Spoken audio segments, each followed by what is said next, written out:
The net zero transition needs to be a just transition, with resources to support communities on the front lines of a changing climate. Because impacts of global warming are not felt equitably among people. That's why it's essential to design climate solutions with inclusion top of mind.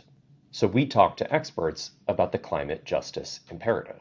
A just transition is really, really key. In fact, it can be said that without the just part, we are not going to have an energy transition. Developing country communities need to be engaged in climate action by multinationals, by developed countries, because, quite frankly, that is where the impact is felt.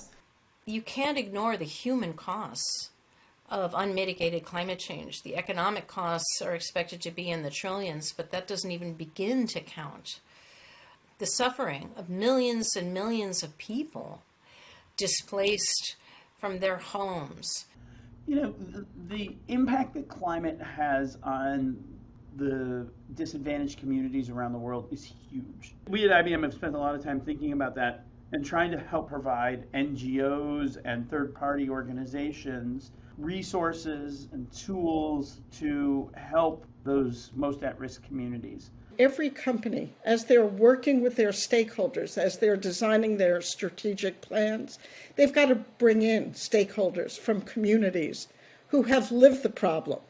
Don't act like you know what this communities need and act like, well, we've got a provision on environmental justice. The community needs to define it. They need a seat at the table. We have to give all of our populations greater agency and greater ability to make choices that advance their societies for themselves.